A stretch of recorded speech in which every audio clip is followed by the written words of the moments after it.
Namaste and hello to everyone across the globe who are joining us in the Exploring the Unexplored. I'm Umashanker Yadav. Today's session is all about International Women's Day, which was celebrated on 8th. We are doing it 2 days after that day. I wish everyone across the globe happy International Women's Day. The session is about celebrating the womanhood on the occasion of International Women's Day, which is celebrated every year by United Nations on 8th March. Despite hurdles like gender inequality and discrimination, violence and abuse, women have been contributing immensely in every sphere of life. These kind of sessions and talk shows are a tribute to undying spirit called woman. We try to increase visibility and the success stories of the women through these kind of shows where people can be aware about what kind of knowingly or unknowingly disparities and inequalities has been going on in and around them, and corrective measures can be taken. A lot of things have happened since this United Nations International Women's Day was started. A lot of progress has been made, but still a lot of things are needed to be done. I have very distinguished guest joining us from across the globe. Have Miss Maitridevi Sisodia joining us from Gujarat. She is posted in Chota Udaipur, that's a tribal belt of Gujarat region. She is SDM and Deputy Collector there. We'll be talking about her little more later on. We have Dr. Pratibha Tripathi, who is Ayurvedic professor. This is assistant professor in Tribhuvan University in Nepal. She's joining us from Jamnagar. She's doing her research in medicines. We have Nyakato Aninesai. She's joining us from Kampala, Uganda.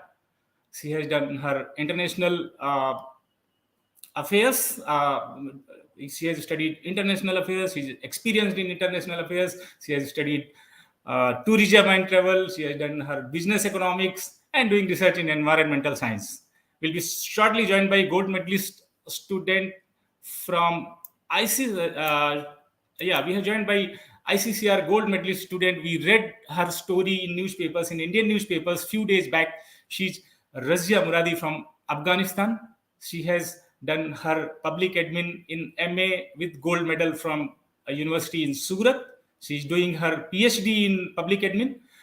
I wish you, Ms. Razia, all the very best and congratulations on getting the gold medal on your MA, Master of Arts in Public Admin, and for your future studies. So we have, before going to start the session, I would like to introduce again Miss Maitridevi Sisodia. She's an author. She has been engineer, worked with multinational company as a software engineer, and then joined one of the very coveted post in state government services, cracked one of the toughest exam, that is State Public Service Commission, and she is a deputy collector serving men and women both in Chota Udaipur, that is a tribal area of Gujarat region. She has written a book which is basically about women issues, contemporary Chir Haran. And she keeps talking about these issues on the different platforms. Matriji, if I people want to know about your story from outside. It looks like it has been a fairy tale. You have been living a privileged life, but we don't know what is happening inside and what kind of problems and what kind of odds you have faced in your life. If you can tell us something about what has been happening to you since your childhood, was it a fairy tale or was it a struggle? All right. First of all, a very good evening to my all my esteemed panel, and thank you so much, sir, for inviting me to this talk. It's my pleasure. To start off, whether it's a fairy tale, I pretty much believe that I've been one of the lucky ones. And I mean, when we talk about young girls, I think a lot of onus is on how the immediate family, treats you vis-a-vis, say, your brother. So I have a younger brother, but talking about my younger upbringing, I think whatever I've achieved in life, I give credit to my grandparents and parents because they brought us up equally. I had equal access to opportunities, educational. I was allowed to make the decisions I wanted to make. Like you said, Before joining civil services, I worked with a multinational company as an engineer because I graduated as a software engineer. So moving from that to this was also my own decision, and I'm glad I could make it. We cannot. It's unfortunate that we cannot say that for a lot of girls, a majority of girls, I mean, based on social construct,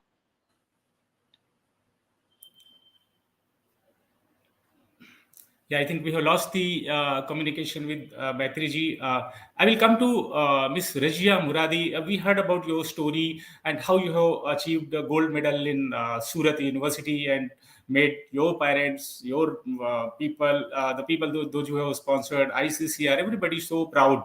So, what happened when you received this gold medal? It's a very prestigious thing when you become number one in any kind of institute. So, what was the celebration around your people, in particularly your parents, relatives, friends, and what has been your life? Uh, Thank you, sir. Good evening, respected member of the board and ladies and gentlemen. I would like to first express my acknowledgement to Ahmedabad International Literature Festival for arranging such a great seminar on occasion of International Women's Day, where we can celebrate the power and strength of the incredible women around the globe. And I would like to say happy International Women's Day for all the women, particularly the Afghan women who are deprived from their fundamental rights nowadays.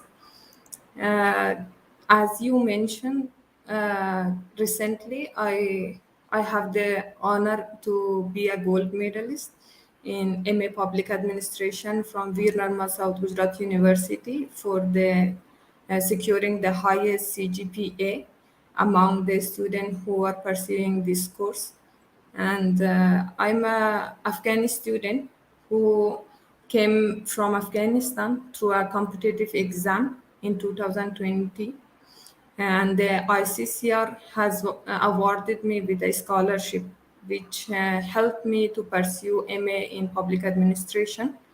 And in 2021, I came to India because previously it was online mode due to COVID-19 and all these things. But in 2021, I came physically in India to pursue my education. And in 2022, I completed this course successfully. And on 2023, in convocation, I was awarded the gold medal as well as the SMT Sharda Ambela Desai Prize.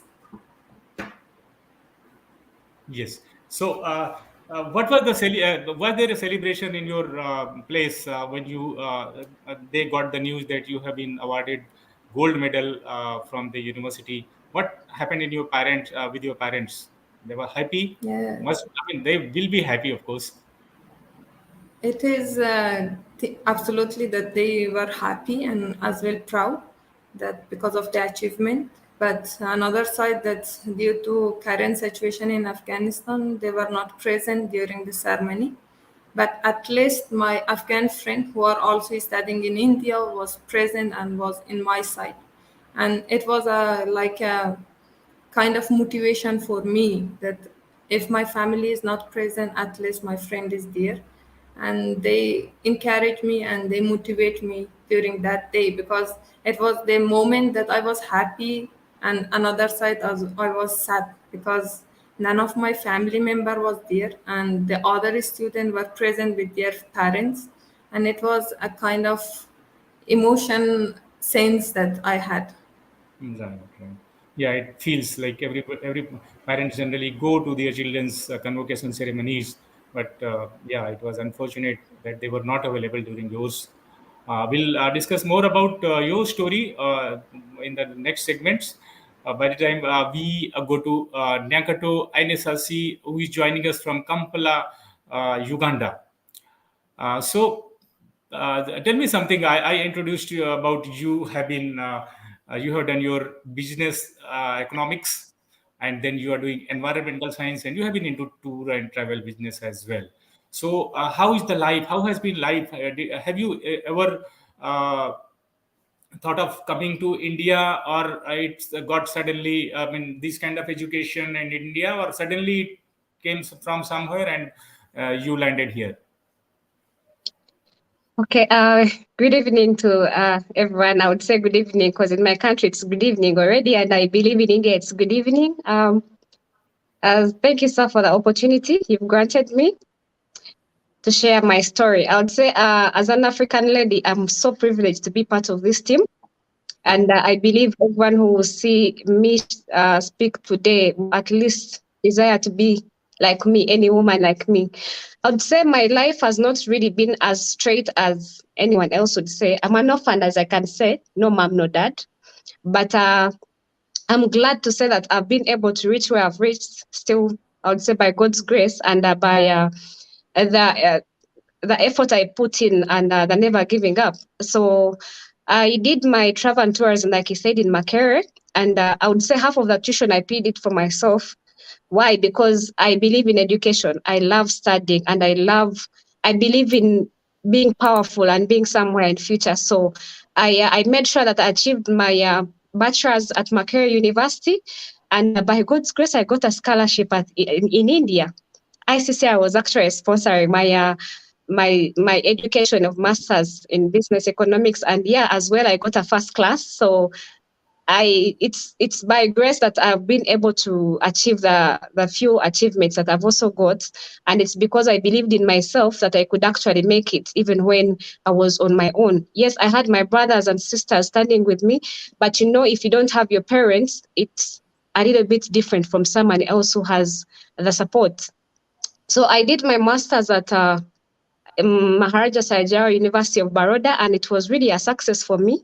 Yes, there were hiccups here and there, but it was a very challenging experience for me that I actually learned a lot from there. And right now, as I speak, I'm impacting so many lives here in Uganda.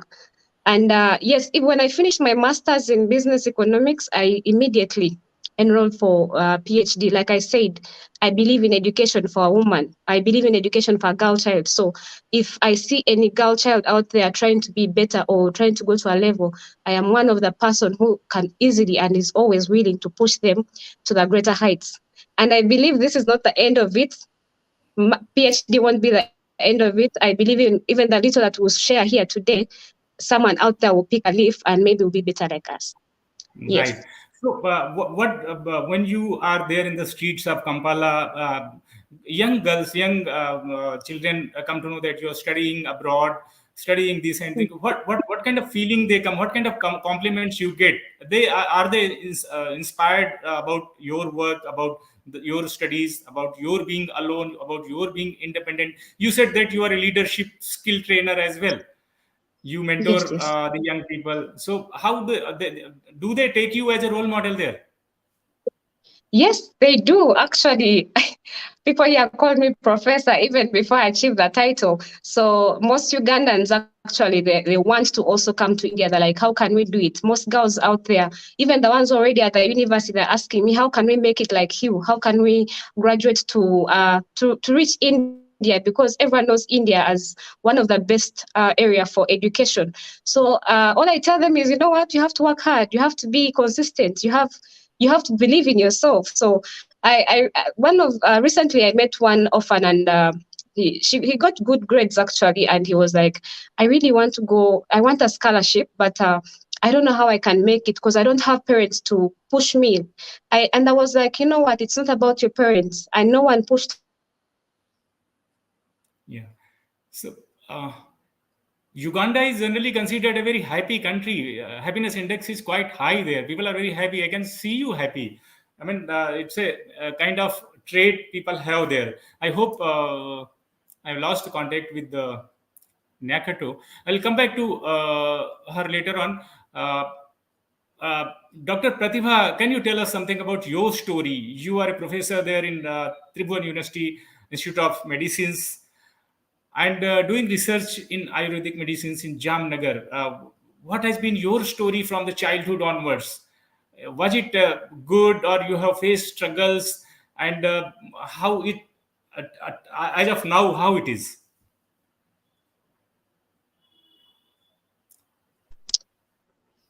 Dr. I Pratibha would Tripathi. Yeah. Acha, you Can want you to hear say me? something? Yes, please. Yeah, No, Miss no, no. Nyakato, you Like, can go ahead. oh, okay. So, like I said earlier, I faced challenges as an orphan. When you don't have your parents, obvious, yes, even if your sisters and brothers push you, there's the limit they reach. And so, yes, I faced a lot of challenges during education as I didn't have where to get school fees. I started working actually when I was in my first year at campus because I would work and study. So imagine working half day and studying. Very good So it was evening really a push and to pull, all the a pull and panel. push for me. Okay. So Yeah. I was talking about the happiness index. How happy people are Yeah, there? about talking about my experience. Uh, okay. I'll come back to you, Nakto. Yeah, please go ahead, Yeah, Dr. Pratibha. talking about my experience, it was Yes. easy, everything. Yes, please. Yes, sir. Not easy Dr. to get Pratibha. everything. I'm here. I'm doing PhD in Ayurveda, and till this journey, not easy. Your voice is cutting. I Like think you have to. that, Yeah. Nepal is a patriarchal country, so everything. I think we have to. You have to fix your connection, please. We are hardly able to get the complete sentences. I'll So go back to. I'll go back to Maitriji. Maitriji, you were talking about your story. In between, there was a connection cut. So, if you can Um, continue, please. Sure, I'm very sorry about that internet issues. But yes, like I was saying, in the to answer what you were asking, if I faced any discrimination as such. So like I said, I recognize my privilege. My family has been very progressive and has always supported my decisions. But of course, as a woman, from the society and from your extended social circles, you do face certain kind of stigma. And like you spoke about civil services and the preparation, it's a bit of a longer journey. And usually, you know how the social Asian constructs are regarding women and how they should get married by a certain age. And if it's very late, it's not, I mean, you hear a lot of things. So, yeah, Yes. I did go through a lot of certain things like that. But like I said, my family was very supportive and I did not have any first hand issues from them. And I think that's been my strength. But while saying that, I also say that, I mean, I could sense what many women would go through while pursuing their goals just to get basic education to fulfill their dreams. I mean, that is a challenge, and that shouldn't be. That is like society is unjust when it comes to ambitious women or girls, young girls who want to pursue things and careers of their choice. So that certainly that's something that I did experience a little bit on my journey. But like I said, I was very fortunate and very privileged in this matter. So, if you talk about, let us start with you only. Sure. Yeah. So, what about liberation? Like everybody wants to have liberty in life. Liberation means it's not a kind of it's a something like you feel free of the biases, free of the injustices, free of the inequalities. So, what kind of liberation is women can get from? Like, what is the best liberation tools, if I can say? If you are educated, highly educated, you feel liberated. You have financial independence, then you feel liberated. Or you have a good family to take care of you, then you feel liberated. Or you live in a kind of society where society itself takes care of everybody in a just manner, then you feel liberated. So what is the best tool available to we women point of view? Which one you feel is good and available for for the women? Sure, sir. So, talking about liberty as a concept, I think every individual defines that particular, like, greater, larger definition of liberty for themselves. But from the all the things that you listed, I feel it is a combination of all of this if we want to create like a fair, equitable society. society when it comes to women. So we were just speaking about this, like highly educated women in a lot of countries in southern Asia and even elsewhere, like they are not allowed to work after getting married, like it's not their choice. So that again, like they are educated but they cannot do anything about that. So that's not liberty. I think liberty comes from, just like to make a like in a gist of it, just say that in a nutshell, I think if a woman can make her own decisions regarding how she lives, what she learns, what she earns, this basic decisions left to herself, I think that is liberty. And society has But a what leads to long it? way to What go. leads to it? It, yeah, so it's a combination of getting equal opportunity when say about for learning or living, and as well as society, like society has to see that it is fair, it is all the stigmas and biases, this gender bias as a construct has to go. So all these artificial obstructions that we have placed on women have to go. So society has a long thing to do. We can do away with it from starting from like education. And it's not about, when we talk about this making a social change, and especially women, we always talk about educating our girl children in a certain manner, but I feel that all of us are stakeholders when it comes to creating a free society, a fair society. So right from the education, even the boys, all of us have to learn that this certain social stigmas that have perpetuated through centuries have to go. And I think we start young, and that's how we will drive down the social change. So that is what I feel about this. Dr. Pratibha, who liberated, and what are the hindrances in your way of being liberated? So what I can say in this is like every area there are different situations. Like urban area there are different situation, and in rural area there are different situation. We can make people easily understand in urban areas, whereas in rural, when we go to rural areas, it's it becomes more difficult for us to make them understand why is this gender equality importance, what is the difference between equality and equity. Like many places there are conditions, like they have made the rules and regulations that women should get this much of seat, it's reserved, but there is no equity. So it again depends like how we make them understand between the equality and equity and the rules and regulations to be followed. So it is required actually, for especially for women it is required, but it again depends on area, how we make them understand, and how we make them to apply all the rules and regulations. So, if we consider equality, where are we? Are we nearby somewhere? So in my opinion, I don't think so. We have got equality, but we are still not there in equity. We are not having equitable society. Yes. So, No, sir, I coming back, don't feel so. okay. Going back to Razia, Miss Razia, what are your views on liberty? I read something about the stories about you, what you spoke about, and what are your views on liberty, liberation, education, and everything? In my point of view, that the liberation and freedom doesn't have any limits, at least that doesn't harm anyone else rights. When we talk about the freedom, it is important that our action should not have any negative impact on others, Right. and we are free till that moment or till that limits, that we are not harming anyone else or discriminating their rights or their values.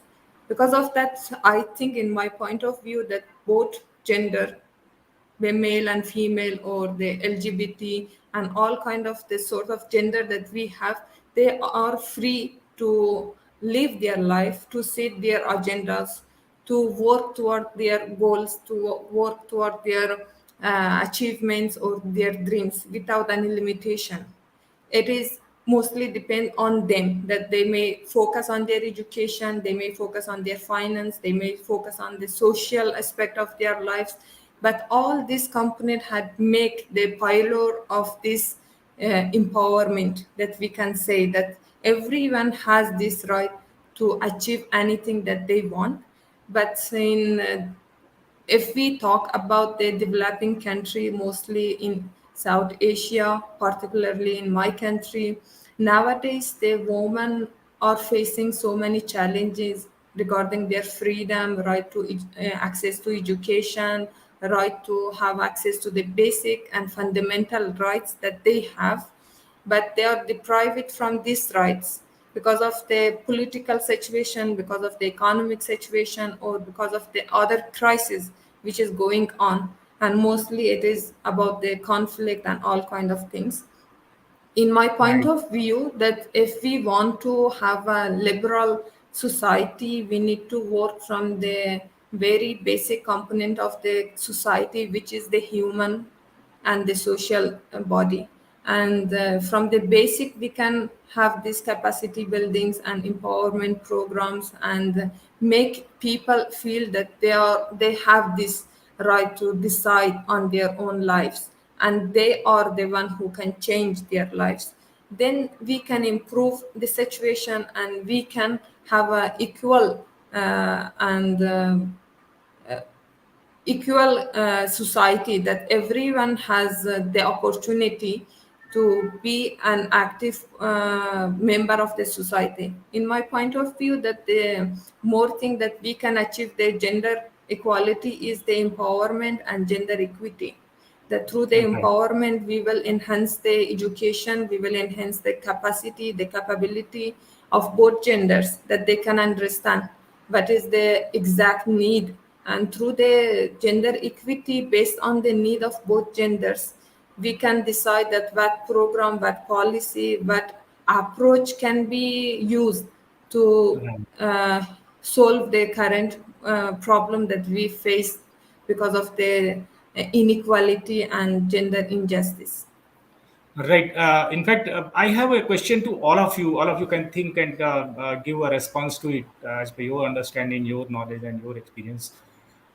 From where this must have started, this inequality. See, we all, like men, women, all are equal.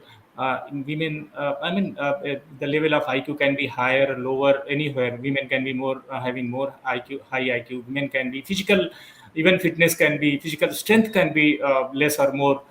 Sometimes women may have more, sometimes men. But from where it must have started, I have the idea like in 19th century, women were not even having, in certain countries, they were not having the voting rights.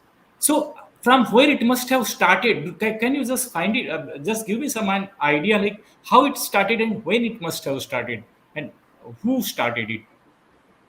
Because see, if we leave out women, there is nothing left in the universe, living in the universe. Men cannot live life without women, or the society will not progress. So they're the more equitable share in making the society progresses of women.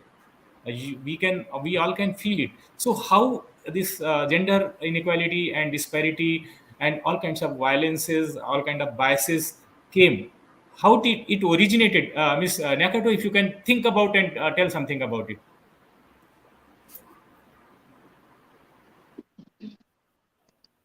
Okay, just to elaborate more on how gender equality is coming actually to existence. I would speak on behalf of Uganda.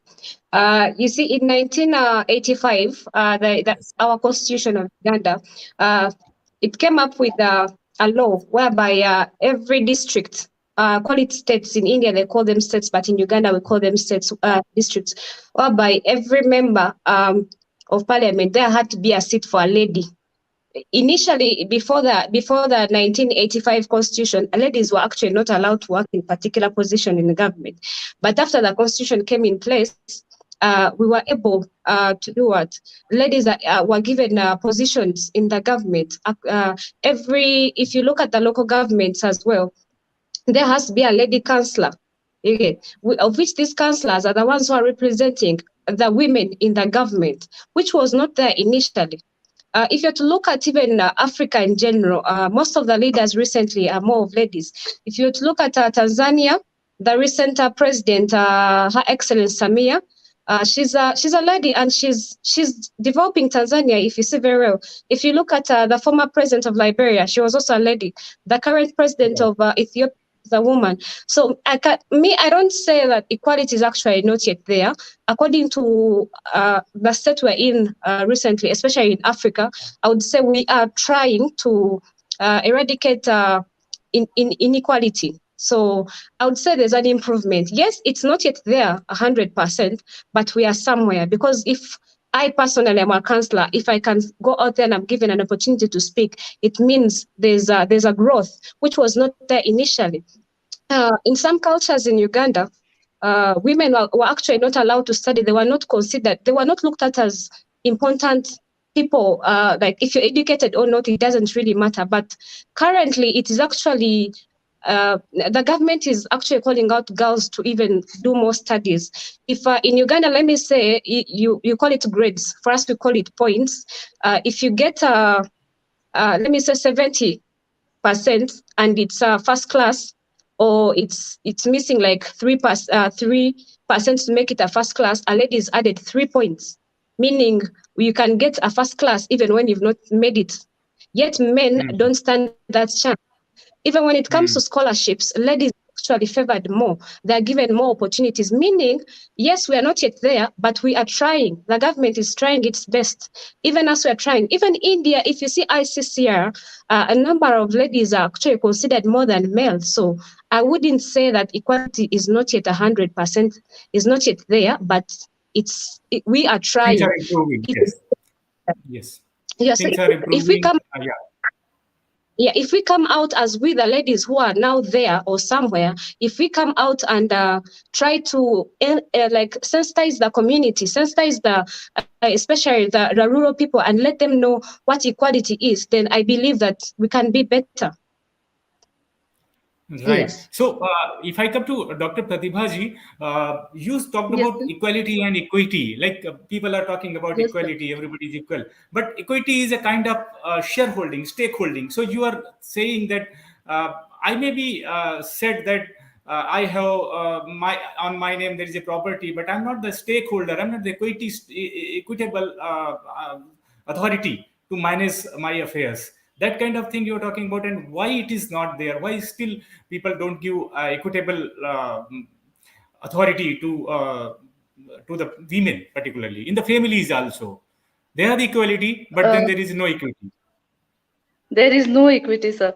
I strongly say that there is no equity. I still say, and I think I'll be keep on saying that there is no equity Why for it is us. no? Why it is not there?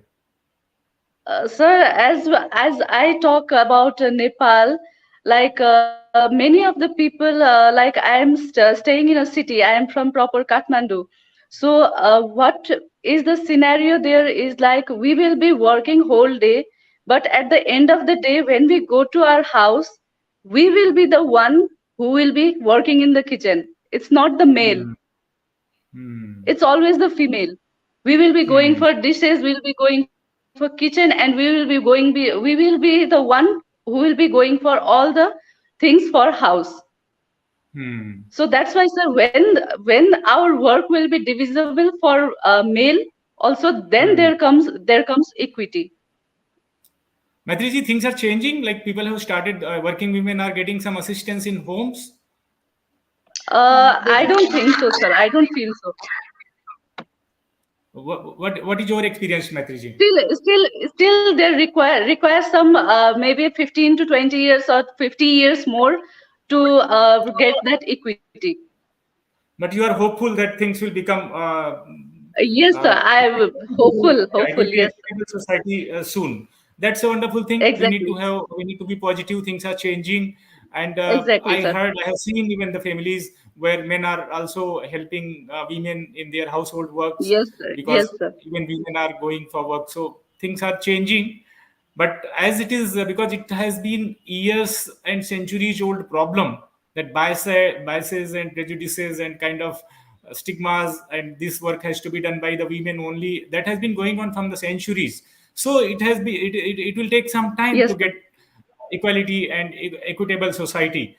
uh, Maitriji, in our Indian culture, there was in Vedic times, yatra naryastu pujyante ramante tatra devata. Women have very high regards and high state and high status in society during Vedic times. How it degraded and what has happened? Where are we as of now? Right. Also, sir, to kind of answer like what you were already saying, that where did all this discrimination start from? So thousands of years ago, in like prehistoric times, gender roles were defined. We were hunter-gatherers. Men were hunters, women were gatherers who used to take care of like everything, like gather the fruits, see, look after the food. Because at that time, physical strength was the currency. But as soon Hmm. as we came into civilization, and then men were the one who kind of, were at the forefront of creating all these structures. So that way, kind of by default or by design of how this system came about, patriarchy kind of progressed, because the men were seen as the people who are the leader, and women were seen as someone who, as the second gender, who just takes care of things, who's looking after, basically, like we say. So though in that time the gender roles were defined, but somehow it perpetuated into how our social structures came about in all cultures across everywhere. So, and talking about Vedic times, in the early Vedic ages, women had equal status.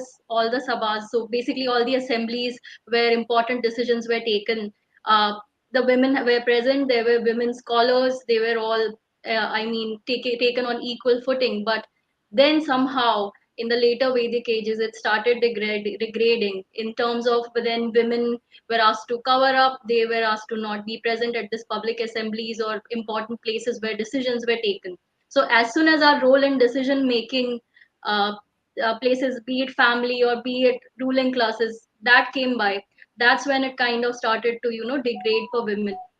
And since then it actually just got worse. The situation exacerbated. And like you said, it's like, it's sometimes hard to believe that in certain places it's just been 100 years that women have got an equal right to vote. We were not even considered. I mean, the Yes. acknowledgement of women's existence was not even taken in that manner, that they are equal, right? And Simone de Beauvoir, the great French philosopher, she said that in 1949 she wrote this treatise, which is kind of the basis of feminism, the second sex. That we are the Right. second, like man is the default, and we are still the second. And it's been 100 years, almost 100 years it will be since, but even now we struggle. And like Dr. Pratibha ji said, that gender roles, I mean, the caregiving function, looking after children and elders, is still seen as I mean, basically women roles, even if they are earning, even if they are equally contributing to the family.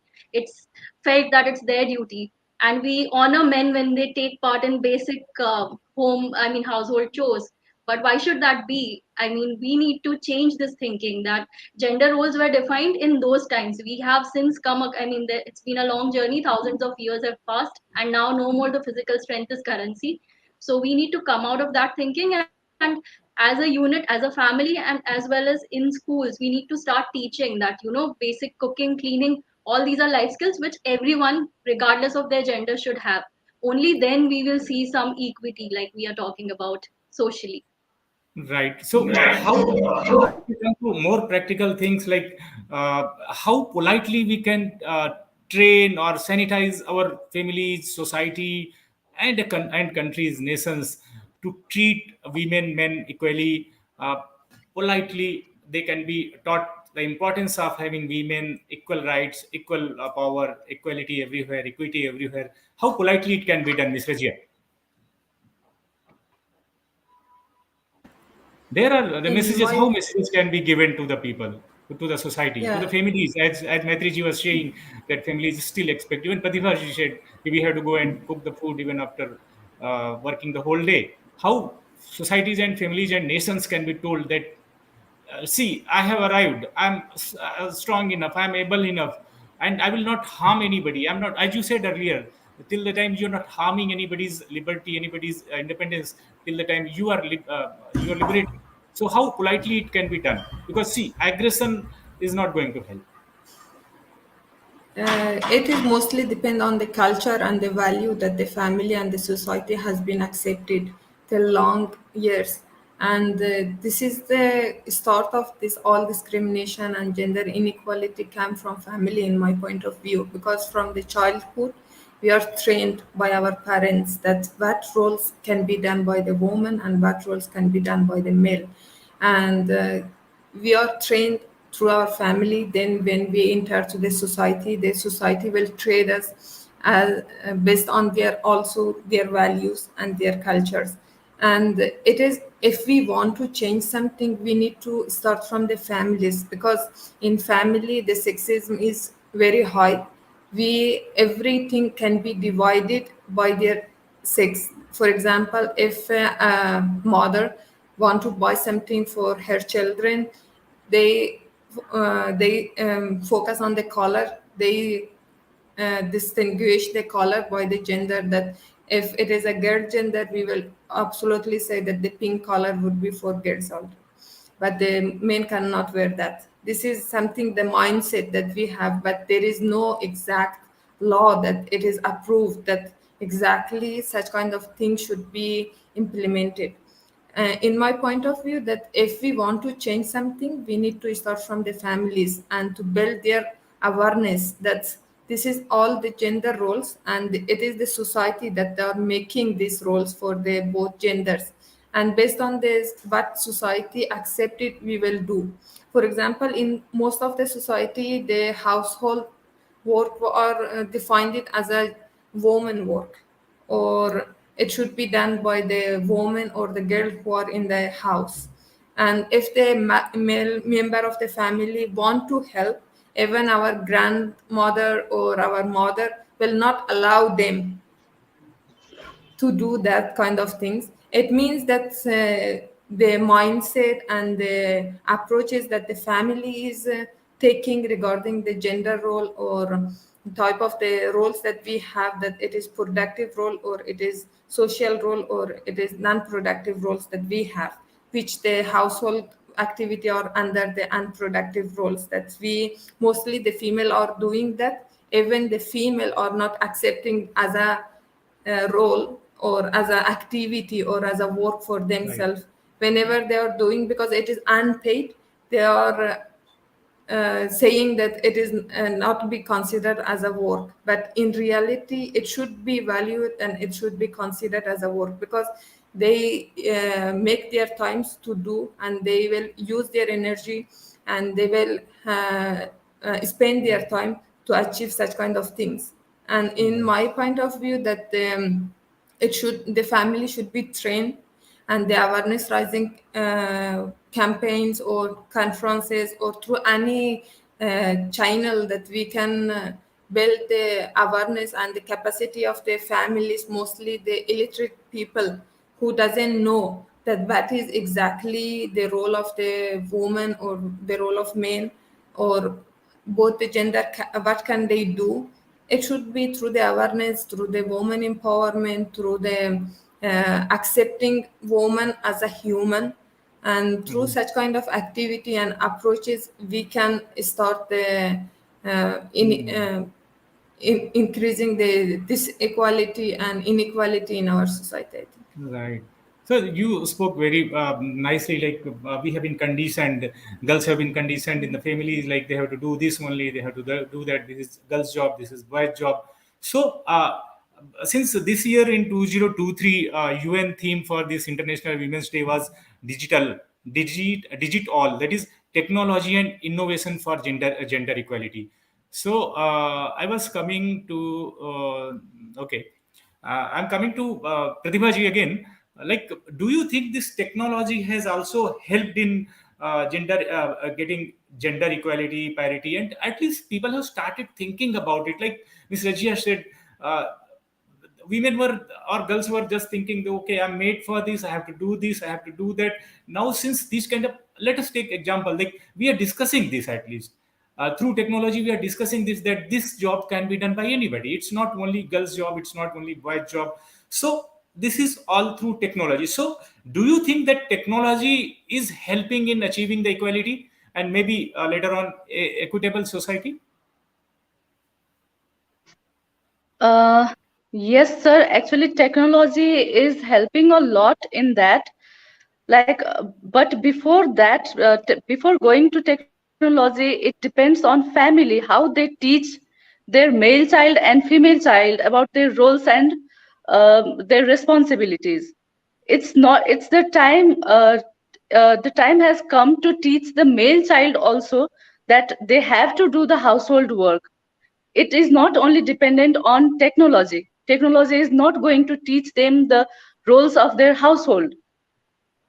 Like we teach female child, like you have to do this, you have to do that, but we never teach our male child that this is your responsibility. We never send them to kitchen, we never ask them to do any household work. So before technology, I think we need to educate our male child at home. So technology is there to make the way easy, but it Make should be people aware started as well. from, yes sir, it should be started from home. Right. So, what is your idea about technology and social media? Is it helping? Because these things can be discussed everywhere. That I'm not given seat in the bus. I'm not getting equal pay in my office. I have been discriminated in promotion. I was not given this leave, which I legally I'm entitled to. So these things can be in social media. People can discuss about it. It can reach to the higher authorities. So this social media and technology is also helping in bringing parity. Maitriji? Yes, so I mean, there's no doubt about the kind of empowering tool that social media is. Come to any kind of discrimination, be it resource-wise, it has further changed for like towards parity, like you spoke about. But then there are also certain problems associated with it, like especially just talking about women. The issues that we face in the real world, they do lurk in social media, and it has been spoken about a lot that women face so much harassment. In fact, like there have been studies that whatever happens in the real life as well, there's gender bias, there are problems with harassment that happens on social media as well. But yes, focusing, I mean, social media has given a lot. So there are two sides of two sides of this coin as well. But social media has and the technology has certainly holistically helped to make the society more equal in terms of giving equal access that we talk about. uh, Speaking about like world after COVID has overall moved to work from home. Earlier, it was not a norm. This has really helped women in terms of like the women who couldn't step out for work. There were other issues. They are able to get opportunities in this way. So I do, acknowledge this positive change and this opportunity that social media and technology has brought to women. And definitely, it has furthered our, work towards pursue it towards going to a parity and equality in society. Yeah, Ms. Razia, does this technology opens up horizons of the people and mind of the people and the society? They start thinking beyond what they think. It is depend on their usage, that because it has its advantages and disadvantages. If the people use it in a right manner, it will be have a positive effect on the society, mostly on awareness and sharing the experience. But if the people take the negative point of that, it can be also harmful for the people. They maybe learn how to violence against women, maybe, or they may share some sentences or something that promote the discrimination and all kind of things. I think it is generally depend on the usage of the social media as a tools, but particularly I think that we can use it as a tool to aware people about the situation, reflect the realities, or making some awareness raising or training session through the social media, because nowadays most of the generation have access to the internet and the technology, which help a lot to share the information within a second. And through this side, we can promote the gender equality, women empowerment, and we can work to build the capacity of the family in different aspects. And it can be a help for achieving the gender equality in the society. But at the other side, it is, I think, the responsibility of the organization who are running such kind of applications or the government to stop such if they see such kind of activity that they are harming and they are having negative impact on this society, on the community. They need to stop that, and they need to make a very safe environment virtually for the people, that they can easily have access it and they can use it in a right manner. I think it's very rightly said. Like how we can use it. Mostly, we should use it, and we can use it for the positive purposes. And people have been using it, but negative side is people take disadvantage of it. They use it for the destructive purposes as well. Since she had joined back, Nyakato, I was talking about the use of technology and its positive things happening, particularly in case of helping in gender awareness, bridging the gap between the different genders, different kind of discriminations, which can be talked about in the social media, which was earlier not possible to talk about as we are talking here. So when this technology is available, even when you were not on the screen, I talked about the theme of the United Nations of this 2023 International Women's Day is technology and innovation for gender equality is the theme of this year. So this technology and innovation, how it helps in gender equality and later on equitable society as well. So how what is happening there in your place? If we talk about Uganda, what is the use of technology, particularly in bridging these kind of gaps? Has it helped, or has it arrived, or is it still at the nascent stage? People are not using it much. What is the status there? I'm having a little bit of internet connection. I beg your pardon, I didn't hear the question very well. Ji. No. The question is like how people are feeling liberated through social media in Uganda, particularly in case of women. Has it given some kind of power to them? Power. Yes, like I said earlier, in Uganda, there's a little bit of freedom. Women have freedom to almost everything. We have freedom to leadership. We have freedom to property ownership. We have freedom to anything, even marriage. Yes, back then ladies were not actually allowed to marry their own kind of men, but in the current situation, due to the technology development and then the developing of the country, women have a right to everything, to all the resources. You have a right to study. You have a right to be a leader. You have a right to. We actually have a little bit of equal balance in Uganda. Yes, there is still issues we face when we go, like, let me say, when you're applying for jobs, if you're not like the boss, yes, you get sexual harassment whereby managers or bosses are asking you for exchange of love or something, but it's not at a higher rate. It's being fought. In fact, if anyone reported of a case, it would highly be managed. So in Uganda, technology has really done a great change. As when more leaders come out, the more leaders talk about equality, the more we know our rights, the more we can stand on our own guard. Me currently speaking, I own my property. I have my own land in my own names, which I don't think most countries have that. That is what we were talking about, equality and equitable society. Yes. So that's wonderful.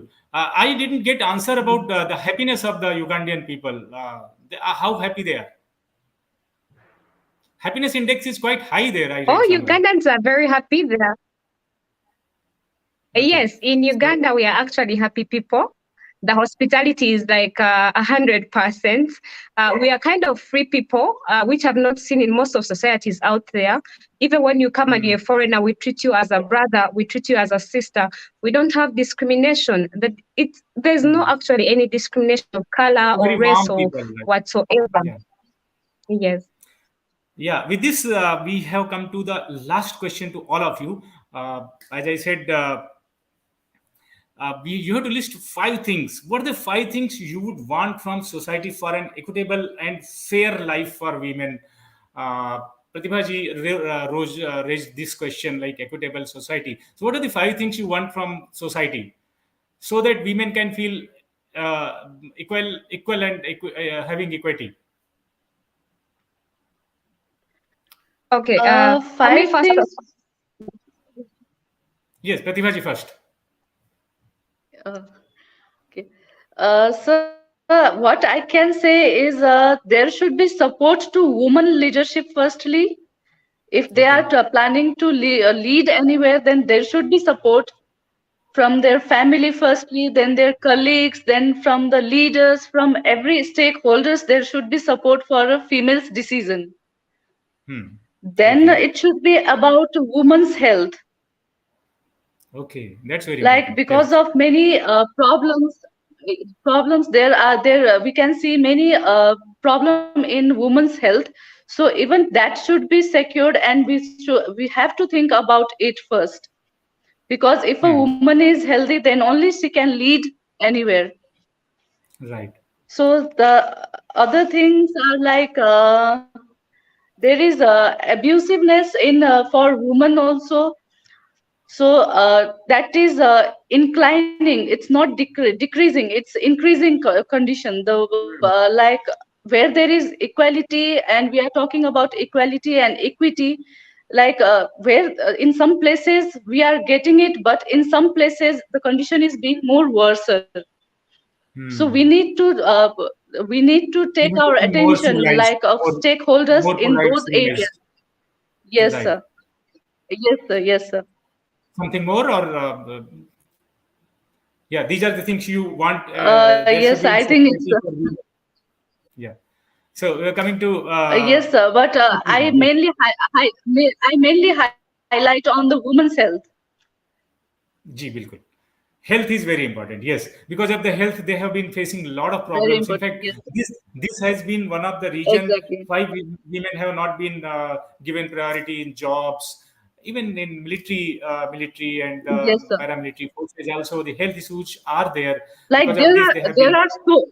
there are so many problems. Like they are unknown with. Yes, yes, It yes. may be due to So they family have not been. pressure, or maybe some maybe something others. Like when I talk of OPD cases, like there are so many women, they come with their husband in the OPD, and they are not allowed to express themselves. You're talking from doctor's point of So view as well. Okay. in such condition, from where can we talk about equality? Where is the equity? Right. What about We can know that. malnutrition in women? Of course, it is everywhere. Men are malnourished as well. Of course, I think the it is like ratio malnutrition. is more in women. Yes, sir. It's more in women. Like as I talk of the condition, like condition of Nepal, more people are engaged in agricultural work. So the work what they are doing, it's like their work is undervalued. It's not valued. They are not getting nutrition. They are not getting proper care. And moreover, I need to something tell about like menstruating time also. Like in Nepal, is in a rural area, still the chhaupari is it's a type of hut far away from their home. So after when a woman is menstruating, they are kept in such areas.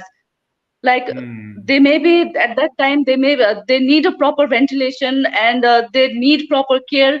But when they are menstruating, they don't get any such care during that time. So So that in creates such a lot of condition of hygienic such areas, we challenges. cannot talk about equality, equity, nothing for them. Hmm.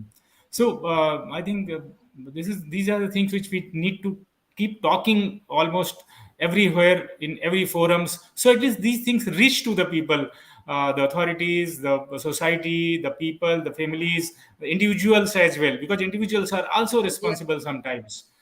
So, Maitriji, in context to Indian society, you have been a great advocate of women's issues. Your book highlights this. You are in tribal areas where women are particularly having Mm. issues, and you must be taking great care there. So, what do you think in Indian context? What five things can be done for equitable society for women? Absolutely. So, for the paucity of time, and just if I was to list five things that I feel cover all these problems that all of us have been talking about, and like you rightly said, that we should address this at every forum possible so that people constantly think about this. Conversations are the driving point of change. I always feel that. So, the five things would be first starting would be equal access to educational opportunities, educate the girl child. We talk about it multiple times, but still I mean, in certain pockets, we see that equal efforts aren't made, or after a certain age, because of because the school is far off, especially in rural India. It happens that after 10th grade or 12th grade, because the college is very far or the school is very far, they discontinue the education for girl child. I think policymakers have a long way to go, working with the communities here to ensure that we connect, we build some bridges so that there are safe places where even the parents would trust that the girl child can go and further their education. Secondly, equal access to equal opportunities in living in terms of health, like Dr. Pratibha ji rightly said, choppery and all this menstrual, I mean, the taboos that still exist, all this, I mean, it's almost baffling to consider that it is the 23rd year of 21st century and we are still living these practices, which were, I mean, there's no place for them in today's society, but it is very unfortunate that this still happens.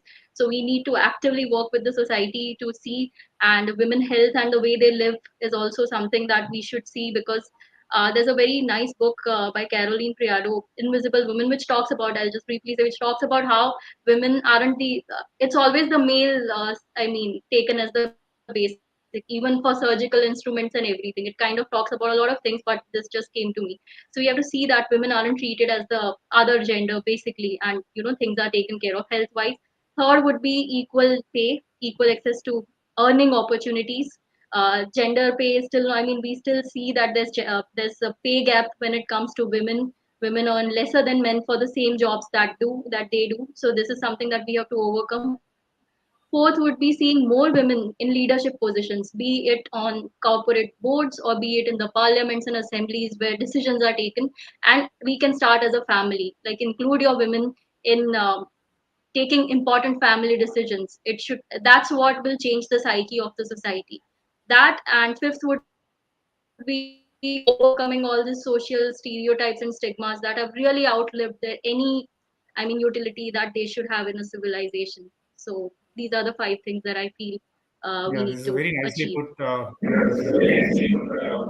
Mr. Jia, if you Thank have you so to much. talk about with context to your country, what are the five things you wish to have for the women, the girls there, so that they can live a free, uh, educated, fit, happy, healthy life? Uh, First of thing, I think that the family, the society need to talk with the woman and with the girl, need to receive their opinion, need to involve them in the decision making, need to involve them in the important aspect of their lives, and give this freedom to all the women, be a part of the society, take the decision by themselves, set their agendas, and plan based on their needs.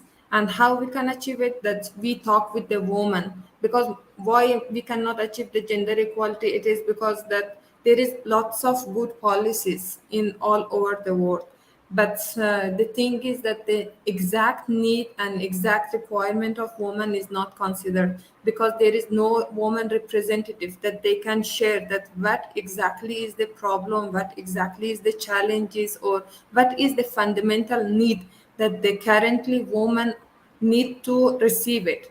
And the policy is not on the base of the need and the requirement that the woman personally has. Because of that, I think the most important thing is that we all need to talk with the woman. And another thing is that we need to empower women and make our education system more gender sensitive. Because from the school, from the university, the curriculum of the universities, the curriculum of the school, mostly in my country, are not gender sensitive. From the childhood, the children are learning about the gender role. The gender discrimination is promoting by the school, because the topics and the curriculum have something that they are increasing the violence, they are increasing the inequality in the society. Because of that, I think that we need to sensitize our policies, our education system based on the gender needs, and as well as that we need to empower both gender, the male and the female, that they have this ability to take decision in their lives. And another thing is that mostly in the conflict zone area, like country like Afghanistan, because most of you know that the current crisis in Afghanistan is going on due to conflict, due to war. Most of the families struggling financially or politically, and it increased the forced marriage, the child marriage, and the woman violence against women. And the thing is that we need to stop the child marriage, because lots of the problem that in this contemporary era that we are facing is because of that the children is drop out from the school because of the early marriage or the forced marriage, and the children are facing lots of health issue because of this kind of practice that the society is emphasizing on them. And we need to stop the child marriage and sexual harassment against the children and the woman. And another thing is that we give proper value for the woman, because in our society, in our family, the women are not accepted as a human, as the event member said that they are considered as a second one, and it promote that if you're the second one you will receive the less. And but in the nature, in the based on the fundamental right that we have, we are all equal. We need to have the same right that the male has or the female has. And because Right. of that, we need to give a proper value for the woman and the girl, from our household to the society, that to the government system or the politics that we have. And it should be gender centered. And another, the last one, I think that it is that we all need to work together. Mostly I call for the international community, for the other women from the another countries, that all they need to work together to achieve the gender equality. And if they are seeing that the discrimination is going on, the violence against women is increasing, and the woman has deprived from their rights, they need to advocate for the right of the women who are discriminated. And I want to use this opportunity and to share the message of the Afghan woman who doesn't have this chance to speak out and to share their challenges with the global community. And I'm calling all the people who can do something for Afghanistan, mostly international community. They need to stand with the Afghan woman, Afghan girl, because during this difficult situation, all the women in Afghanistan need their assistance, need their help, because of the crisis in Afghanistan. No woman has this right to attend the school, to attend the universities. Even they have banned it from working with the international organizations. It means that the women in Afghanistan are stopped, and they are not having their fundamental rights, and they are like in a jail. Because of that, I request all that please work together to achieve gender equality, and to have a equal society, and to promote that woman empowerment. And I hope that one day come that we all have the right that we deserve, not the right that the society given to us. Thank you. Thank you, Ms. Razia. Very well expressed. Before I come to Ms. Nyakato, who has been joining from uh, Kampala, getting disconnected in between because of the technological issues. Of course, we use technology for the good, but sometimes these are the bad things about the technology. I have some beautiful quotes for you, particularly for the women. Uh, there's a quote from Roosevelt: "Is a woman is like a tea bag." You must have heard about. A woman is like a tea bag. You can't tell how strong she is until you put her in hot water. Right. So strength can be put only at the time of challenges, and we have all seen when challenges arose, women have shown that they are no less than anybody. I have another one. The thing women have yet to learn, this is very important. The thing women have yet to learn is nobody gives you power, you have to take it. This is from Melinda Gates. Another one is: a woman with a voice is by definition a strong woman. If you can speak, if you can talk, then you are a strong woman.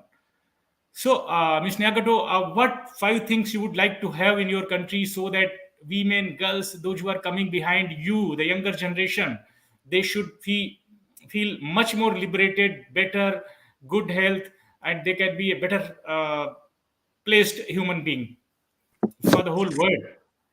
Yes, thank you very much. As you've all seen, I've been going on and off because of internet connection.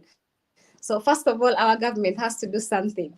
They have to work on technology because in India, as far as I'm concerned, internet is the cheapest thing I've ever seen. In Uganda, it's like the most expensive. So if I cannot afford internet, how will I be able to access such information?